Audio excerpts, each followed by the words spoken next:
Then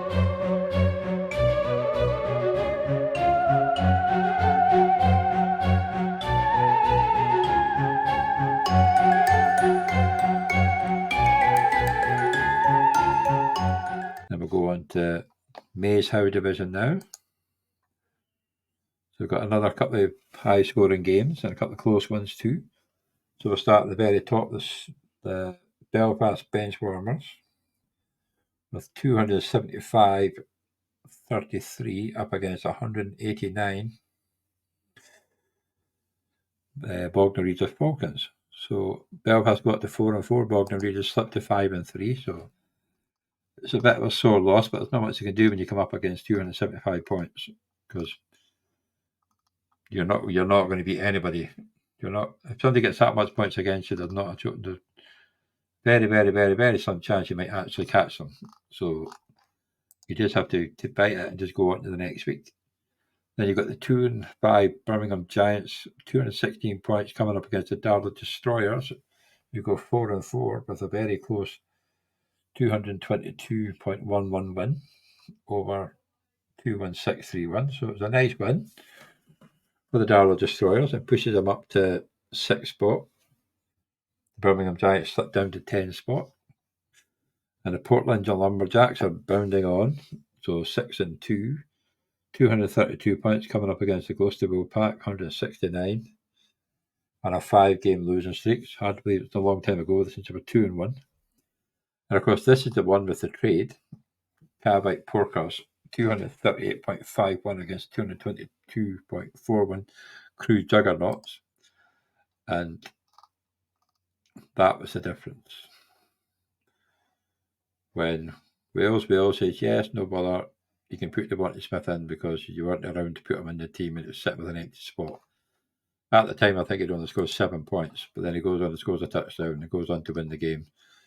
So Cavite Porkers go on a 2-game win streak and move up to 9th spot. Wales slipped to 4-4, but they're still one of the second highest scoring team in the league, so I can't imagine they're going to be thinking. They are on a 4-game losing streak. So they're going to have to try and snap out of that pretty quick because it could get out of hand very, very fast. Now we've got the Burnham Trust Pandas go 5-3 over the Sandbach Sunsets, go 4-4. 224 to 191, but it isn't really that much of a difference when it comes to these crazy points. But you've got Burnham Trust Pandas move up to 4th spot and the Sandbach Sunsets drop down to 7th spot. But Burnham Trust Pandas are on a 3-game win streak, so they're doing pretty well. And of course, the form team, or the top team, not one of their highest scores, but he's not going to care. A win's a win. So 211 points to 193. I wonder if at any point it looked like he wasn't going to win it.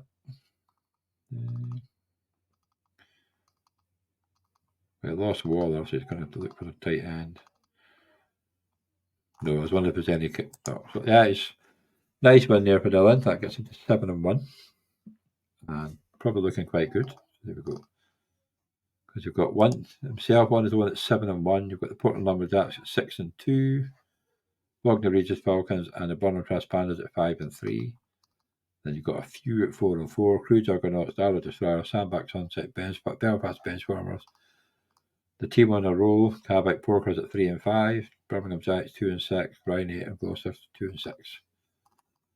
So one or maybe 2 wins, maybe 3 wins because they're all so close together. But it's looking good for the Whitworth Educators, especially after the one in their Rousey Cup as well. So we'll now move on to the Marvick Head Division. Oh, hold on. I shall go back. I never picked my game of the week for week 9. It's usually my division, forget about that. So you got Birmingham Giants 2-6 against the Belfast Benchwarmers 4-4, looking to go to 5-4. Bognor Regis 5-3 up against the 4-4 Darla Destroyers. Obviously, Darla would love to win that and get them all tied up at 5-4. Cavite Porkers 3-5 against the Gloucester Bull Pack, so they have a good chance to go 3 wins in a row and get closer to the pack. You've got the Portland Lumberjacks 6-2 against the Crew Juggernauts, who, oh wow, what's wrong with their team? We've got McCaffrey in a bye, Amon St Brown in a bye, Evan Ingram on a bye, Greenlaw on a bye. Oh, they're going to be on the agents here. They're just going to call it quits and go for the loss because it's not looking very good. Crew Juggernauts. You don't want to give McGonagall an easy win, but it's certainly looking that way at the moment. Then you go out for the Educators, trying to go for 8. Is it 8? Try to go for 6 wins in a row to get to 8-1. Or going up against the Sandbag Sunsets 4-4. If you wanted to bounce back after last week's loss. Then you've got this could be a nice wee one down here. You've got the Burnham Trust Pandas, the 1-5-3 up against the 2-5 Riney Cardinals. I don't think really realistically, unless they go for a crazy run, but they are on a 6-game losing streak after being 2-0. And Burnham Trust Pandas, who are 3-game win streak, sitting at 4. So they'll want to win to keep their place in the top 4. And hope that the Bog Races Paul can slip up so they can tip into the top 3 because it's getting closer and closer to the stage where the playoffs will be happening. So we'll see how that one goes. But the game of the week for me will be